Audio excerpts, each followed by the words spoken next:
Hi everyone, David Aragona and Mike Beer here taking a look at one of the stakes from the first half of Florida Derby Day at Gulfstream Park on Saturday. Race 6 is the Grade 3 Pan American going the mile-and-a-half distance on the turf course. And 9 runners signed on for this race, Mike, and Christophe Clement holds a pretty strong hand coming in here, sending out 2 horses that are likely to be among the first and second choices, particularly the number 4, Far Bridge, likely to go off as the favorite in this race just based on his accomplishments during the 2024 season where he earned a couple of Grade 1 victories. Yeah, proved once and for all, sort of second half of last year that he's just better with distance. Clement's found a really nice spot here, I think, to get him back off the left. His stablemate Tawnyport run races. They're going to give him a real chance in here, David. He has some real trouble finding the winner's circle, though.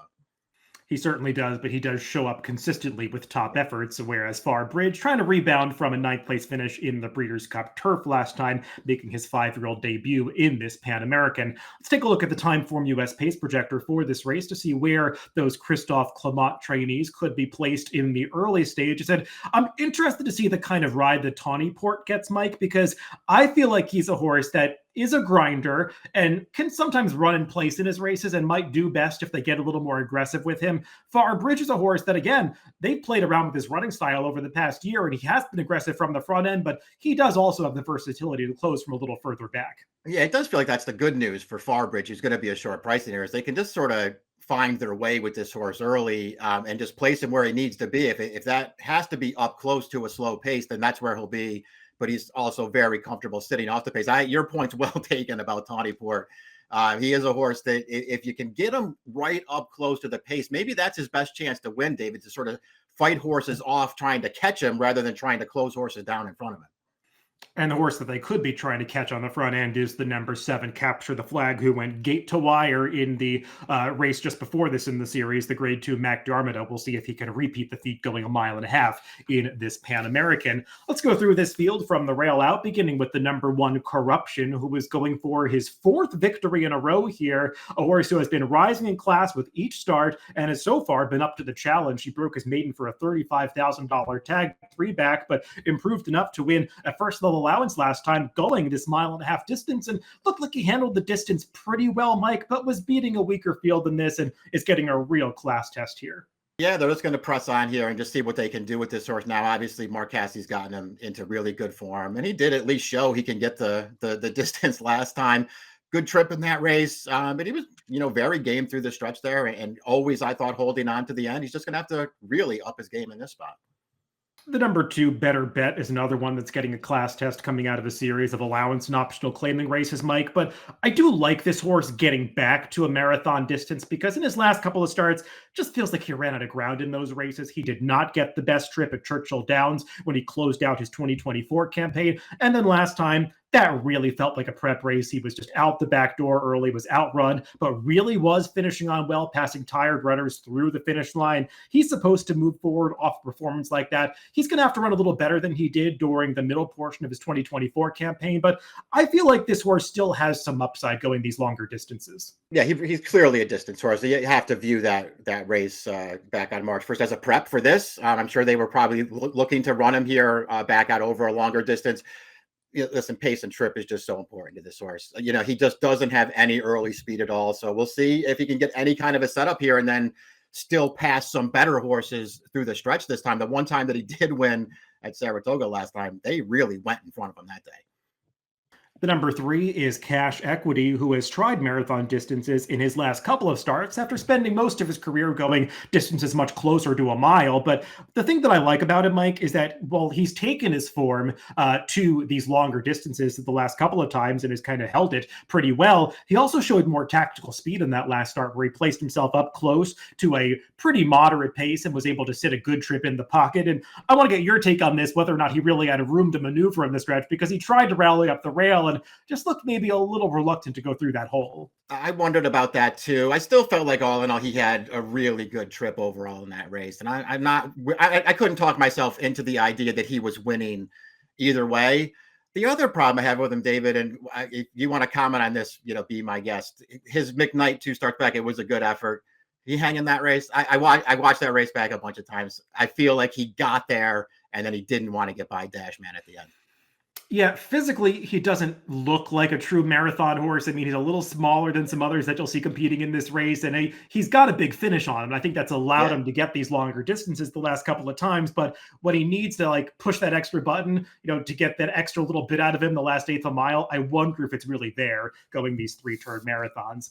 The number four is that likely favorite, Far Bridge. And, Mike, he finished ninth, was never really a factor at the end of the Breeders' Cup Turf last time, but he did some running in the middle of that race where he was up close to a pace that fell apart, a little closer to the pace, and more aggressive than I think you would have expected him to be that day, as it looked like he was trying to run up on heels with a horse that was setting the pace for much of the way. Got mildly shuffled on the far turn, but never was going to win that race, so I don't know how much it really mattered. He did get into very good form last summer and showed that versatility that we talked about, where he was able to set the pace and go gate to wire in the Sword Dancer and then adapt in this race that we'll take a look at here, the Joe Hirsch Turf Classic, where he was closer early, got really shuffled back in some minor trouble on the far turn, but was still able to produce that strong finish that we've grown accustomed to seeing from him during his 3-year-old season here over this longer mile and a half distance. And if he runs this kind of race coming off the layoff, he's just going to be really hard to beat. Yeah, again, it's just a good spot for this horse if he's even close to ready off the layoff here. We'll see if he is. This is a good performance here, the one that we're watching, as you mentioned. He did have trouble on the final turn, and it allowed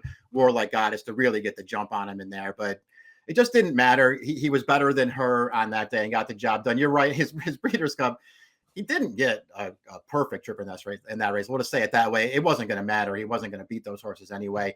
To me, the takeaway is just that he's just a better horse going longer, David. And they got him stretched back out last time, and he proved it. I mean, this horse who won a Grade 1 at 10 furlongs as a 3-year-old. And then when they finally got him stretched back out last year, he got good again. The number 5, Tawny Port, is the other Christophe Clement trainee in this race. And Mike, you were mentioning it when we were talking about the field in the terms of the pace projector and the rundown. He's just a horse that has had trouble finding the winner's circle recently. His last victory came in the John's Call, going a marathon distance on the turf, but that was back in the summer of 2023. He went winless last year, but he ran well in a number of stakes races and is typically fighting out to the finish line. And he's got enough versatility to make his own kind of trip, just often lacks that finish that he needs to push himself over the top at the very ends of his races. We'll see how they decide to ride him here. Yeah, I'd like to see them get aggressive with him in this race, but I guess we'll see how Dylan Davis decides to play it. He can obviously win, David. I've sort of given up or gave up on him a long time ago on this surface in particular. I remember, back in the day thinking he was a really good dirt horse, and I'm surprised that they haven't, gone back and given him a shot on that surface over the last couple of years. His turf form is fine, and he can, especially if Farbridge needs a race off the layoff, he can beat this field.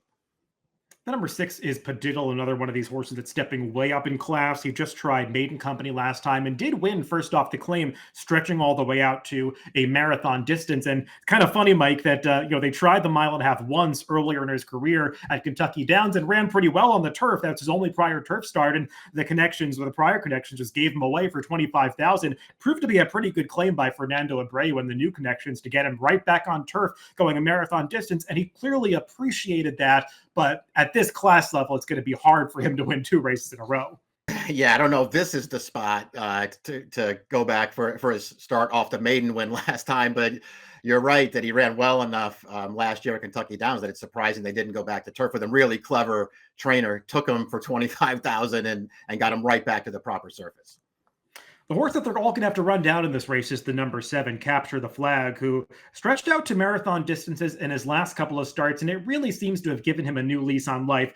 I wouldn't say I loved his mile and a half race on the synthetic 2-back, but he just got a very good trip and ride when they switched over to turf last time in the Mac Diarmid, which we'll take a look at here. I think the key portion of this race, Mike, was the beginning. We're obviously showing the stretch run of this race, but early in the race, there were some other speeds that were not ridden that aggressively, one of which got a ride that I still can't figure out, that rating a horse who is kind of a runoff on the front end, and it allowed Capture the Flag to set what was a very moderate pace. And you can see he just finds enough at the end to grind this out and hold off a Top Pleasure trainee stablemate that was running at him at the very end. He's a pretty good horse, but I kind of wonder if it's all going to work out for him twice in a row. Yeah, I feel the same way about him. I think he's talented. I'm actually a fan of this horse, and I think he's pretty good. And I guess you don't necessarily have the distance concerns with him either, because he did win going 11 furlongs last time. He just had such a soft trip in that race, David. It didn't make me want to bet him back in this spot. I guess I'll just wait and see what kind of price he is before I decide whether I want to use him at all. The number 8 is Il Siciliano, a horse who just finished second to Corruption, and we talked about Drawn Towards the Rail when we started this preview. Just a horse, Mike, who gets this distance, obviously, but doesn't have a whole lot of early speed, leaves himself a lot to do in his races, and is just a bit of a plodding type who really needs the pace to come back to him. And at this level, I'm not sure that you can expect that to happen. Yeah, I wasn't expecting it to happen either. I mean, you're right that the distance isn't that big of an issue for him. He's run fine going longer, but he's not. He has no speed, and he's not the best closer in this race. And then rounding out the field on the outside is the number 9, Lorenz, who will be trying to stretch back out to a marathon distance for the first time in a very long time. Actually, the first time since he started his career in Brazil. He did win a Group 3 race going a mile and a half in his final start in Brazil before coming to the United States and switching into the barn of Safi Joseph. And they have just run him over shorter distances ever since then. He's tried stakes company the last couple of times, Mike, and just kind of picked up the pieces, never really a factor against Tougher in both of those races. Maybe stretching back out is going to wake him up, and you'll probably get a price finding out. I just couldn't quite make that case. No, I couldn't make it either. I mean, this is a horse, he was, basically a 30 claimer last year. And since they've moved him back into stakes races or graded stakes races this year, it hasn't really worked out. Let's get to our picks in this Grade 3 Pan American, Mike, and I think we are both going to land on the returning Far Bridge, who is just a cut above these from a class standpoint, and as we talked about, can work out any kind of trip depending on the way this pace plays out on the front end. Yeah, it just feels like, again, a really good spot for Clement to bring him back in if he's close to ready. I mean, I guess I gave a long look to his stablemate Tawny Port. I don't want to bet that horse in here, David, and I don't know. I couldn't really find the alternative that I liked. I'll take the favorite. Yeah, the horse that I wanted to get in there underneath somewhere is the number 2, Better Bet, who I do think has a better performance in him going this distance. Just given his lack of speed, a little tough for me to make the case that he's going to run down a horse like Far Bridge in this spot. So I also have that likely favorite on top. 4-2-5-7 for me and 4-3-5-7 for Mike in the Grade 3 Pan American Race 6 at Gulfstream Park on Saturday. Good luck if you're playing the races this weekend.